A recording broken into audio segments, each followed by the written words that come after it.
जय हिंद दोस्तों, loose and GK series में आपका फिर से स्वागत है। आज इस वीडियो में हम लोग सुप्रीम कोर्ट ऑफ इंडिया से रिलेटेड कुछ इंपॉर्टेंट एमसीक्यूज देखेंगे। तो आगे बढ़ने से पहले थोड़ा हम सुप्रीम कोर्ट के बारे में ब्रीफ बता दें। जो सुप्रीम कोर्ट जो है हमारे कंट्री का highest court, highest judicial court कह सकते हो, अपेक्स कोर्ट कह सकते हो और हाईएस्ट कॉन्स्टिट्यूशनल कोर्ट भी कह सकते हो। और इसके पास पावर भी होती है कि जुडिशियल रिव्यू किया जा सकता है, यानी पार्लियामेंट अगर कोई लॉ लेकर के आती है, अगर कॉन्स्टिट्यूशन के अकॉर्डिंग अगर वो लॉ नहीं होता तो जो सुप्रीम कोर्ट उसके पास पावर है कि वो जुडिशियल रिव्यू के अकॉर्डिंग जा सकती है, राइट। अगर हम कॉन्स्टिट्यूशन की बात करें तो सुप्रीम कोर्ट ऑफ इंडिया जो है पार्ट 5 जो है कॉन्स्टिट्यूशन में, उसमें मेंशन है फ्रॉम आर्टिकल 124 टू आर्टिकल 147। इसका जो क्रिएशन जो हुआ था ये 1937 में एज ए फेडरल कोर्ट हुआ था as per the government of India 1935।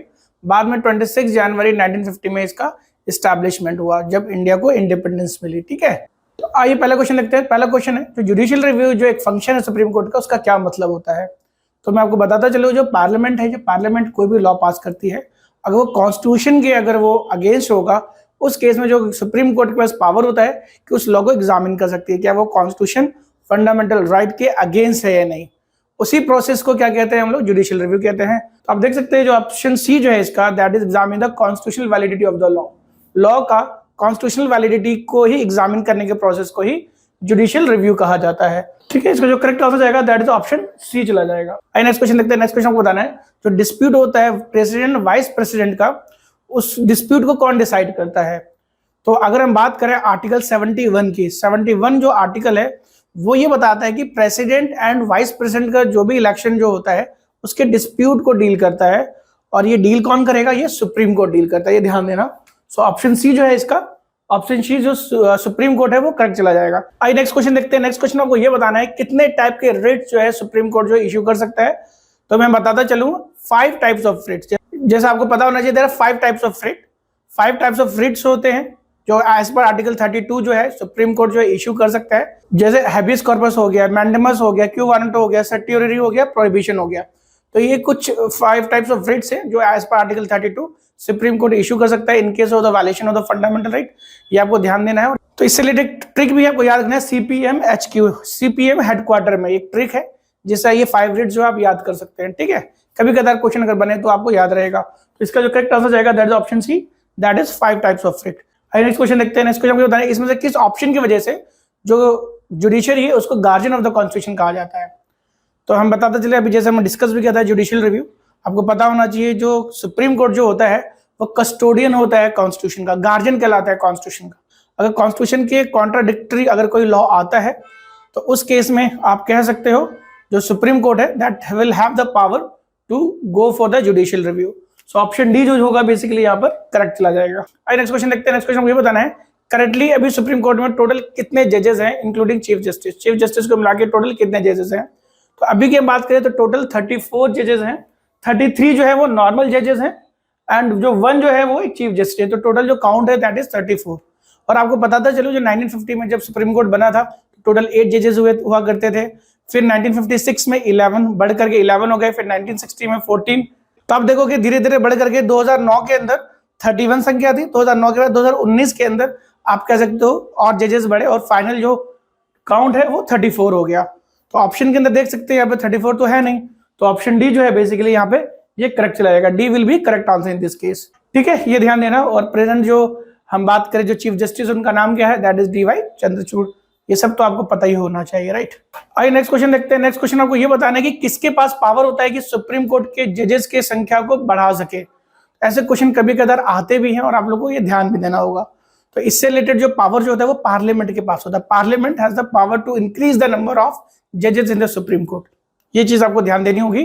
तो करेक्ट आंसर क्या जाएगा, that is option C will be correct in this case. तो संख्या बढ़ाने की पावर किसके पास होती है सुप्रीम कोर्ट के अंदर, अगर जजेस की बात करें तो power lies with the parliament. ये ध्यान देना है, पार्लियामेंट बिल लेकर के आएगी और नंबर जो है सुप्रीम कोर्ट का इंक्रीज हो जाएगा, ये ध्यान देना। आइए नेक्स्ट क्वेश्चन देखते हैं इसी सीक्वेंस में।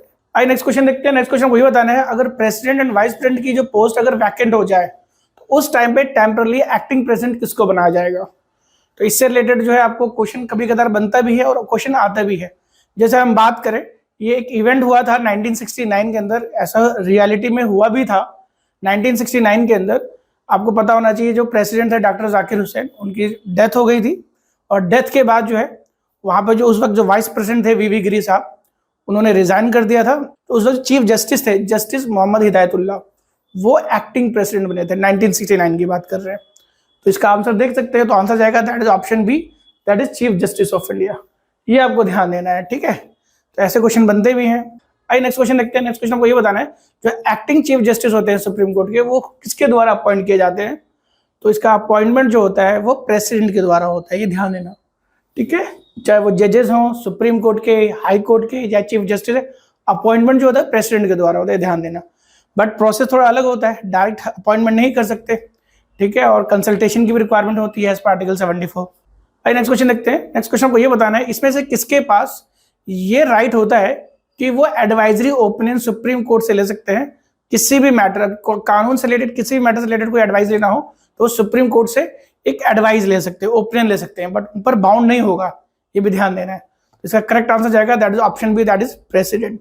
प्रेसिडेंट जो है एज पर आर्टिकल 143 ये एडवाइजरी जुरिडिक्शन के अंदर आता है, यानी इस एडवाइजरी जुरिडिक्शन के अकॉर्डिंग जो प्रेसिडेंट है, राष्ट्रपति जो है, वो किसी भी कानून या पब्लिक इंपॉर्टेंस मैटर पे एक ओपिनियन या राय ले सकते हैं, सलाह ले सकते हैं, ये ध्यान देना।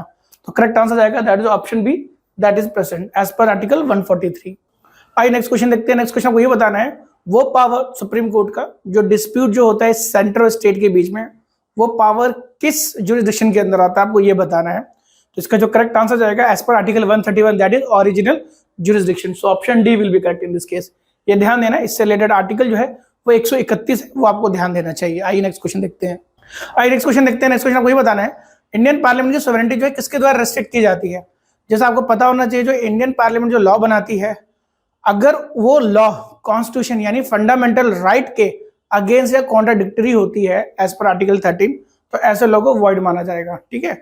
तो आप कह सकते हो, तो सुप्रीम कोर्ट के पास पावर चली जाती है, जिसको आप कह सकते हैं judicial review. Supreme court can, है ना, रिव्यू जुडिशियली, वो एग्जामिन कर सकती है कि कॉन्स्टिट्यूशनल जो है वो वैलिड है या नहीं है। इसी को हम क्या कहते हैं, जुडिशियल रिव्यू कहते हैं। और ये हमारा ऑप्शन बी चला जाएगा इसका आंसर, ये ध्यान देना।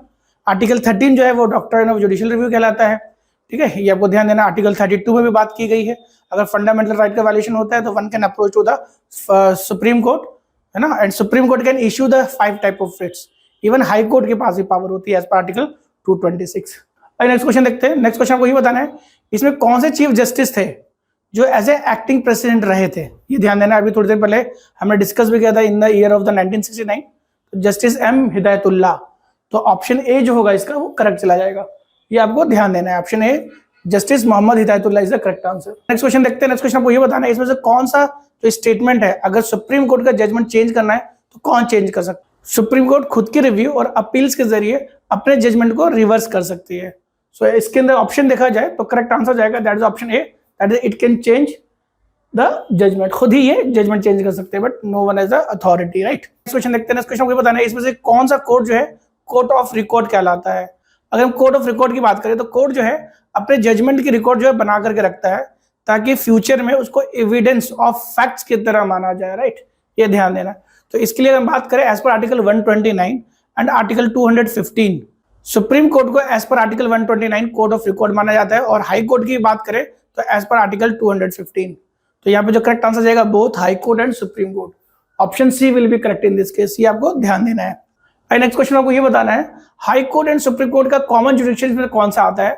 तो मैं आपको बताता चलूं, जो फंडामेंटल राइट का जो प्रोटेक्शन है, क्योंकि आर्टिकल 32 सुप्रीम कोर्ट को ये पावर देता है कि in case of violation of the fundamental right the supreme court can issue 5 type of writs, 5 type के रिट इशू कर सकता है। इसी तरीके से हाई कोर्ट भी क्या है, 5 टाइप ऑफ रिट्स इशू कर सकती है एज पर द आर्टिकल 226, ये आपको ध्यान देना है, ठीक है।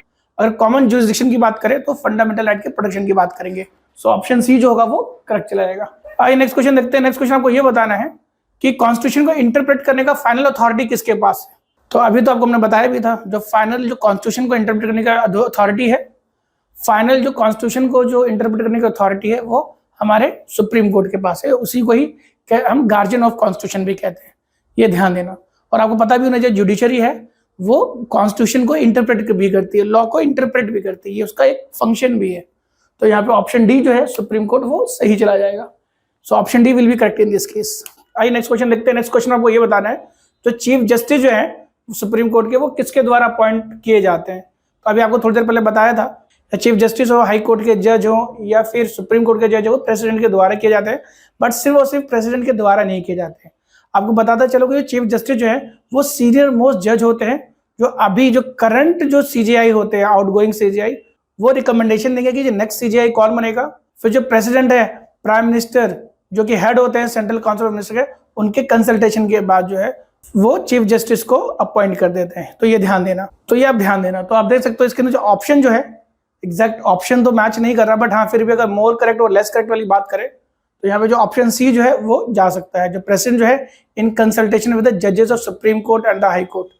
ठीक है, so option C will be correct in this, तो सी चला जाएगा इसका आंसर। ठीक है, as per the option. Next question देखते हैं, जो सुप्रीम कोर्ट जो है ये कब सेटअप हुआ था। तो मैं आपको बताता चलूं, सबसे पहले जो सुप्रीम कोर्ट का सेटअप जो हुआ था वो 1774 में हुआ था, एज पर रेगुलेटिंग एक्ट 1773। ये कहां पे हुआ था, ये कैलकाटा में हुआ था, ये ध्यान देना। तो ऑप्शन ए करेक्ट चला जाएगा।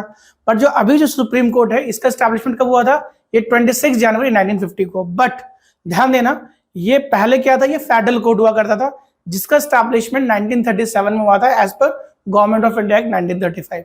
तो ये इंफॉर्मेशन आपको ध्यान देना है। तो डियर स्टूडेंट्स, इस वीडियो में इतना ही। नेक्स्ट वीडियो में हम और भी इंपॉर्टेंट टॉपिक से रिलेटेड वीडियोस लेकर के आएंगे। तो dear students, see in the next video. Till then, bye bye.